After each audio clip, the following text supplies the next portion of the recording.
The first time Amaka felt the weight of her unborn child leave her body, it was on the cold marble floor of the expensive Ikoyi home. Her husband, Chika, had stormed into the house late that evening, smelling of expensive whiskey and another woman's perfume. "Why is my food not ready?" he barked, yanking his tie loose as if she was the maid instead of the wife. Amaka, 6 months pregnant and barely able to stand for long, pointed to the dining table. "It's there, baby, still warm." But Chuka was not looking for food. He was looking for a reason to lash out. He flipped the table over in a fit of rage, scattering plates across the polished floor. She flinched as he advanced towards her, his eyes blazing with that familiar anger. "You think you can keep me waiting, Amaka? You think because you are carrying my child, you can be lazy?" The slap came hard, sharp and unexpected.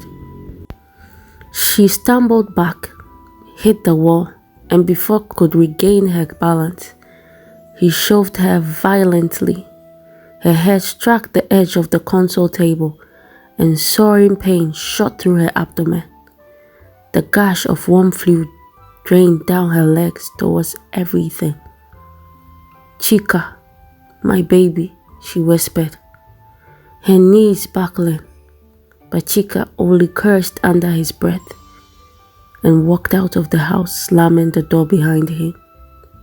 That night, Amaka lost her child, alone, her screams echoing in the emptiness of her mansion. 2 Sundays later, Amaka walked into the Redeemed Grace Assembly like nothing had happened. Her skin glowed, her makeup flawless, and her gilly sat perfectly on her head. She smiled radiantly at the ushers, hugged the pastor's wife, and laughed at jokes after service like a woman who had it all. That was how Toke noticed her. Toke was everything Amaka used to be when she was first married to Chika. Young, ambitious, and obsessed with the idea of marrying into wealth. She had been in church for years, praying for a good husband, fasting every Friday, and sowing seeds at every relationship seminar. But Amaka had what Toke wanted. Toke watched the way Amaka's husband would occasionally appear in church, handsome in his design suit, throwing fat offerings into the basket. The whispers followed them everywhere. Chika and Amaka, such a perfect couple. Toke wanted that life. "Amaka, you're glowing, oh," Toke said one Sunday afternoon after church, walking up to her. "If I didn't know better, I would think you woke up every day in heaven." Amaka gave her the same practiced smile she gave everyone. "God is good, my sister. Marriage is sweet when you marry the right man." Toke's jealousy deepened that day, and right there in church, a dangerous idea began to grow in her heart. Toke started visiting Amaka more often, pretending to be a concerned friend. She would gush over Chika. "Ah, your husband is so fine, Amaka. You are lucky. If I were you, I would never stress him for anything." Amaka would just laugh and nod. But Toke's real mission was clear. She wanted Chika, and she was ready to do anything. She started small, spreading subtle gossip in church.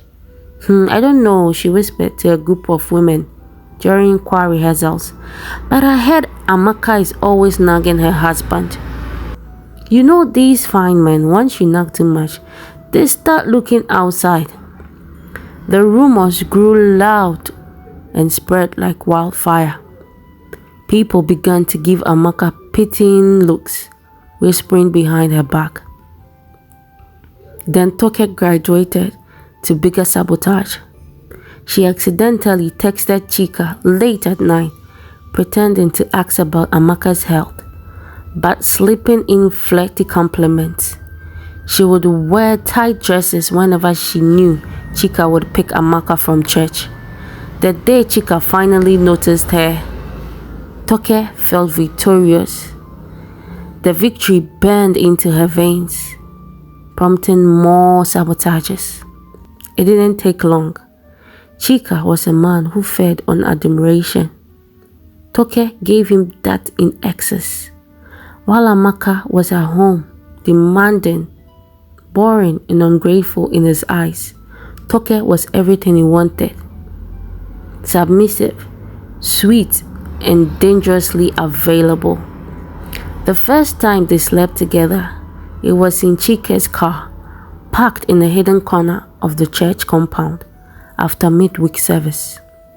From then on, Chika became obsessed with her, and Toke, clever as she was, fed the obsession by telling him little lies. Amaka told me she regrets marrying you, Toke whispered one night, and she laid in his arms. She said if she had a chance, she would have chosen another man. Chika's anger grew with every lie. The resentment towards Amaka deepened. The fights at home became unbearable, the insults and beatings. Everything escalated until one fateful evening, he screamed, "I'm done, Amaka. I'm filing for divorce." Amaka simply looked at him with unreadable smile and said, "If that will make you happy." Chika did it. When the divorce papers were signed, Toke celebrated like she had won a war. She even had the audacity to put pictures of herself and Chika on Instagram 3 months later, announcing their engagement with a caption, "When God finally gives you the bone of your bone." Hashtag answered prayers. People whispered, judged and gossiped, but Amaka, she stayed silent, still glowing, still smiling, still living her best and perfect life. What no one knew, not even Toke, was this had been Amaka's plan all along. Amaka had known from the very first day Toke started visiting her that she wanted Chika.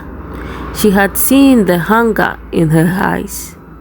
And Amaka, well, she had long been tired of the abusive marriage. Her miscarriage had broken something in her, and staying with Chika was no longer an option. But divorce would make her look like a failure in society, and Chika would never let her go that easily. So, she painted the perfect picture of a happy wife. She bragged about how caring Chika was, how romantic he could be, how rich he was. She exaggerated every little thing until Toke's jealousy burned like wildfire. Then she sat back and watched as Toke did all the dirty work for her. Lying, seduction, pushing Chika to the point of madness. That night, before the signing of the divorce papers, Amaka had looked at herself in the mirror and whispered, "Take him, Toke, take him. Take him and his demons. He's all yours." 6 months into her marriage with Chika, Toke stopped coming to church. People whispered about the loud fights in their home, about Chika's drunken rage, and about how Toke had been seen in a pharmacy buying pregnancy kits after 2 miscarriages. The perfect man she had stolen turned out to be a nightmare Amaka had endured for years. One Sunday, Amaka walked into church as radiant as ever, wearing a simple but elegant lace gown. A few women gathered around her whispering, "Have you seen Toke lately? She looks tired." They say Chika beats her every week. Amaka just smiled and said softly, "Marriage is not by force, my sister. You must pray before you enter." And for the first time in years, Amaka felt free, and free indeed.